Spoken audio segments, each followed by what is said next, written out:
Geraldo Magela Borba Gato vem hoje ao programa Gente em Destaque contar um pouco sobre o prêmio Culturas Populares, que ganhou recentemente pelo Ministério da Cultura, em uma edição especial que comemorou os 100 anos de Mazzaropi.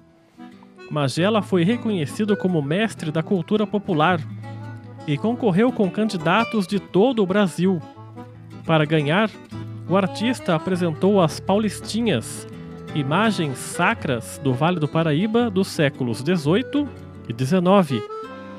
Nascido em Jacareí, Magela desenvolve este trabalho há quase 30 anos, em esferas públicas e privadas. Artista plástico renomado, iniciou a carreira em Santa Branca, onde teve contato com manifestações culturais e folclóricas, e retratou-as no barro. Desde 2000, ele se dedica a lecionar em cursos e oficinas. Para ele, o artista deve se envolver com a comunidade e não ficar fechado no ateliê. E é sobre isso que começa a nossa conversa.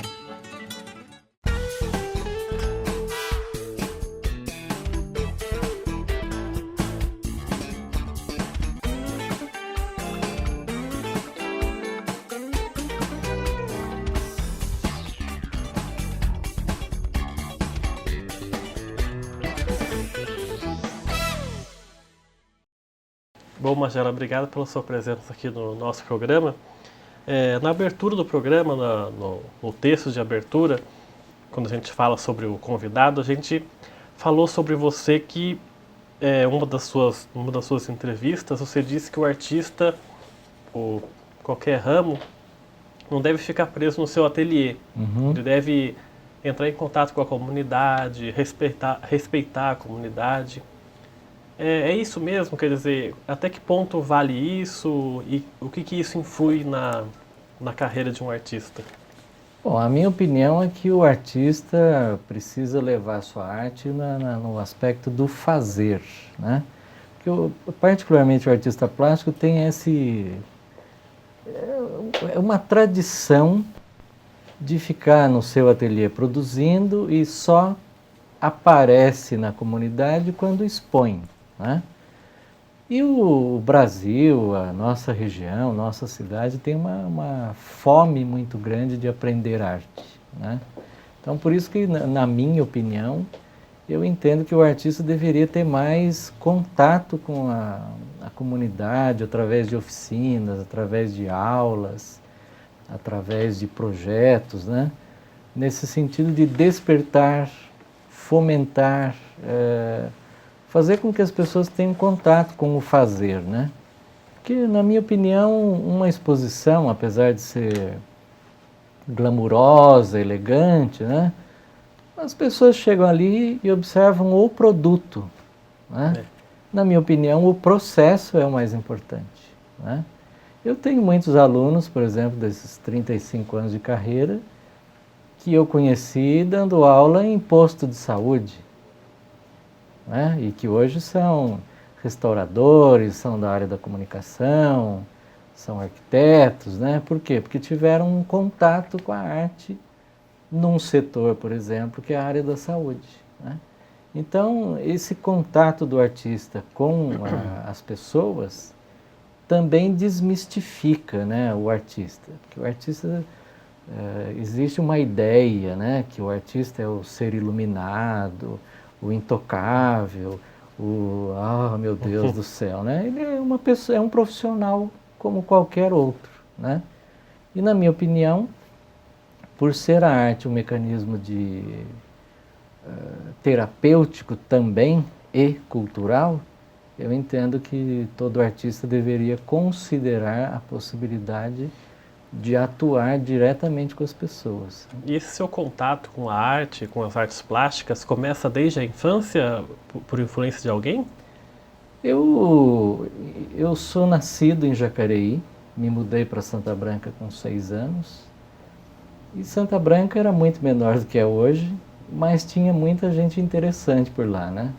Então tinha pessoas que desenhavam, pintavam, cozinhavam, e como era uma cidade muito pequena, você transitava em todos os lugares, né? Muitas festas populares. Me lembro bastante, o que me influenciou muito foi a olaria, né, onde fazia tijolo, e a gente ia lá buscar argila para fazer figuras, né? Então, a atmosfera de Santa Branca, mais os seus tipos populares, né, foram formando dentro de mim um olhar, vamos assim dizer, diferenciado, né? E aí eu começo efetivamente a trabalhar com arte de 12 para 13 anos, né? Mas isso influenciado por alguém? Você que procurou? Eu acredito que foi oportunidade. Por exemplo, com 12 ou 13 anos, havia lá em Santa Branca uma agente cultural do posto do Mobral, que eu acho que nem existe mais hoje, né? E essa mulher, ela gostava de fazer encontros, fazer exposições, palestras sobre o assunto.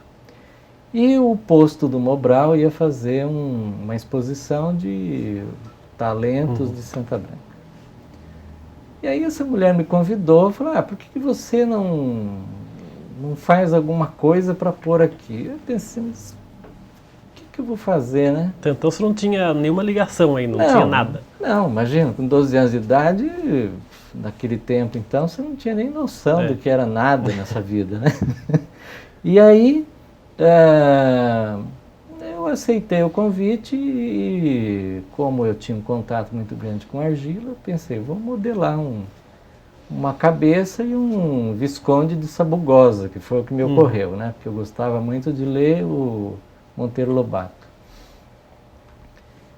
Aí eu coloquei lá na exposição, ela me elogiou, tá, mas bom, acho que é só isso e pronto, né? Mas aí eu fui tomando gosto por aquilo, né? Mas assim, como hobby, né? É uma diversão. Uma diversão, não tinha ideia de que aquilo ia virar profissão, né? E aí, a partir daquilo, eu fui me aproximando mais do campo das artes. Um pouco mais na frente, eu começo a acompanhar os movimentos de criação de Casa dos Artesãos, que aconteceu quase que na mesma época, em Jacareí, Santa Branca e Salesópolis, né? Aí eu já estava envolvido nisso, né? Acompanhei a fundação da Casa do Artesão de Jacareí, fui presidente da Casa do Artesão de Santa Branca, ajudei em Salesópolis, enfim, né? E aí as coisas foram acontecendo, né? Comecei a dar curso, aula, e aí nunca mais parou, né? E em que momento entra na sua vida o mestre Silvio Soares? O Silvio, ele era de Ourinhos e foi morar em Santa Branca, né? Eu conheci o Silvio mais ou menos perto de 85, 86, né? E ele era oleiro, né? Fazia vasos e tudo mais. Eu já conheci o barro da olaria de tijolo, né? Mas era um conhecimento bruto, né? Quando eu fui conversar com o Silvio, né? O Silvio, na época, ele tinha 50 anos de profissão. Nossa. Né? Ele começou, diz ele, com 9, 10 anos de idade a fazer vaso. Então ele foi um ser profissional mais do que foi uma pessoa, né? E aí, com o Silvio, eu fui aprendendo a identificar o barro, né? O barro com mais areia, com menos areia, como é que fazia a queima, né?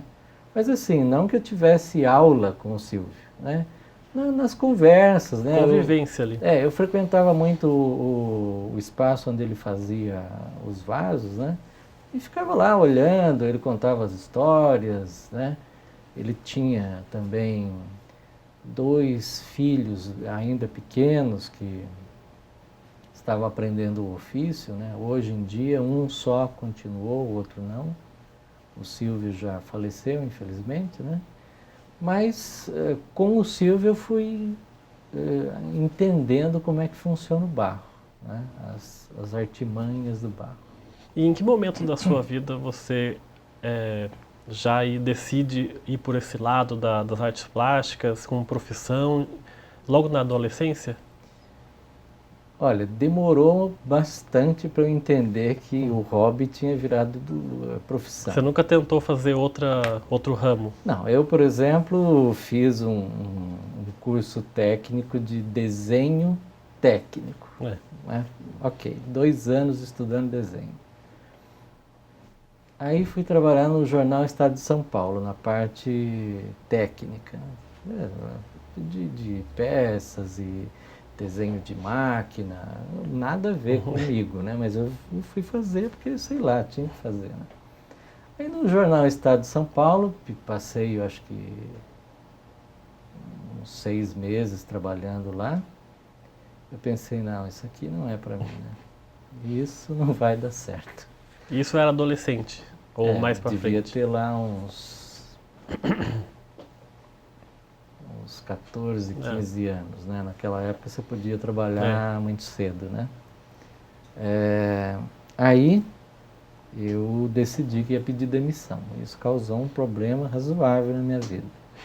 Porque os familiares falaram, bom, você tem uma condição de salário muito boa no Estadão e você vai voltar para Santa Branca. Eu falei, se eu continuar nisso aqui, eu vou morrer, vou me matar, né? Aí, pedi demissão, né? E voltei para Santa Branca. Voltei com o propósito de produzir, né? Produzir artesanato de alguma forma, né?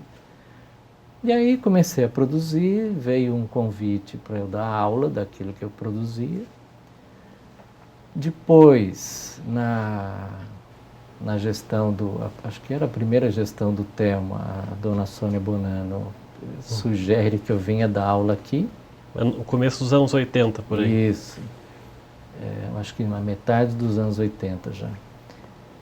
E aí comecei a dar aula aqui, no PASEM, que era um programa voltado para criança. Dei aula de marcenaria artesanal e cerâmica. E aí eu falei, bom, acho que agora não tem retorno, não tem volta mais, né? E fui trabalhando, dando aula, um pouco mais para frente eu fiz um curso de História da Arte em São Paulo, enxuto, mas fiz, né? E aí foi. Né? E a sua família não te apoiou então nessa sua volta a Santa Branca? Olha, às vezes as coisas são simplesmente... Como é que eu vou explicar isso? Eu não diria que houve nem sim nem não. Bom, então é isso, então é isso. Né? Já que você quer, então... eu acho que a minha mãe, ela foi mais favorável, né? Um dia eu perguntei para ela, e aí, o que a senhora acha? Se você acha que isso é bom para você, ok. Né? Minha avó, mãe da minha mãe, tinha uma frase que ela dizia assim, bom, cada alma com a sua palma. Então, você quer fazer, o problema é seu. Né? Mas eu não diria que foi assim aplaudido, né? Eles só esperaram o que ia acontecer. Acho que o pessoal ficou assim durante muito tempo, né, pensando, meu Deus do céu, né? O cara ficou louco, né? Então, foi uma situação assim estranha. Né? E hoje em dia você lida com o barro, com artesanato, pintura, nesse ramo aí? Né, nesses anos todos, né, de profissão e tal, eu fui desenvolvendo desenho, pintura, modelagem, empapelamento, enfim. Mas a minha especialidade, eu diria que é cerâmica figurativa. Por isso, o tema da mestria aí, né? Então, vamos falar então já sobre esse prêmio que você recebeu do Ministério da Cultura, que foi o Mestre em Cultura Popular Brasileira. Primeiro, como é que você ficou sabendo desse prêmio? E aí depois conta um pouquinho do processo de criação para concorrer, né? Eu fiquei sabendo do prêmio através de uma amiga, né, a Isabel, que identificou o edital e falou: Magela, você cabe nesse edital. Eu olhei o edital e falei: acho que você está enganado, Isabel, não dá para entrar nisso aqui, né? Mas por que você achava que não daria? Eu pensei assim, como é que eu vou concorrer, né, com os caras do Nordeste, de Minas, de Goiás, que já nasce mestre, né? Então, o Nordeste, Minas, tem mestre por metro quadrado, né? Tem gente que vem de tradições, né? Aleijadinho, essas coisas assim. E mestres da congada, mestres do doce, mestres do, sei lá, de um monte de Folclore, coisa, né? essas coisas assim. Aí, mas ela insistiu, falou: não, se inscreva, pelo menos. Aí peguei lá as exigências todas e comecei a olhar e falei: mas eu acho que a Isabel tem razão. Acho que dá para entrar. Mas eu confesso para você que eu entrei assim, Vamos ver no que dá. sem muita pretensão. Uhum. Aí depois de um tempo veio lá a informação de que havia os habilitados e os não habilitados, né? Eu falei: eu já estou nos não habilitados. Para mim, a surpresa estava lá como habilitado, né? Aí eu fiquei sabendo que para receber o prêmio, a sugestão do Ministério era que você tivesse no mínimo 60 anos. Eu falei: agora eu perdi, né? A sua idade é? Eu tenho 48, eu estou longe de ter 60, né? Perdi, né? Perdi por idade, né? E aí, para minha surpresa, diminuiu de 1.400 candidatos para 800 depois dos habilitados foram escolhidos mais ou menos 300, e dos escolhidos foram premiados 170. Uhum. Né? Aí eu estava em casa, uma amiga me ligou e falou assim: você já leu o Diário Oficial da União? Eu falei: por que eu haveria de ler, né? Quem que lê isso, né? Não, você está lá na lista. Dos ganhadores. Tá, na lista do quê? Foi a Beatriz Borrego até que me ligou. Na lista lá dos mestres. Vamos lá ver, né? Aí olhei e estava lá o 9º lugar, né? Daí eu fiquei assim, fiquei num estado, acho que tão estranho quanto foi na época que eu saí do Estadão e fui para casa, né? Falei: será que é verdade, né? Será que será que não é uma mentira, né? Mas era verdade. Então, assim, eu ainda estou num certo estado de surpresa, né? A ficha ainda está caindo ainda. Porque você imagina, né? Eu trabalhei a vida inteira, nunca imaginei, não foi para ganhar um prêmio, né? Porque quando tem gente que trabalha em função de um prêmio, né? Eu não trabalhei porque eu gosto, né? Ainda mais que no meu caso era um prazer que virou profissão, né? Então, para mim, até hoje é prazer, né? E aí, eu olhei lá e falei: nossa, mas o número 9 de uma lista de 170, né? E aí tinha a questão também da porcentagem não é de aceitação, é um outro termo. Aprovação? De aprovação, né? E eu estou entre os que obtiveram 100% de aprovação. Né? Ou seja, apesar de não ter 60 anos, né, pelo pacote de informações que eu mandei, o pessoal entendeu que eu merecia o prêmio. Né? Vamos desmembrar então esse seu prêmio para o pessoal em casa entender como é que funciona. Tinha uma série de exigências que você tinha que cumprir para poder ser inscrito. Fala um pouquinho sobre essas exigências aí. E obviamente que a cultura ela não é reconhecida, não é tratada com respeito, né? E quanto mais essa cultura vai para a área da cultura popular, muito menos ainda.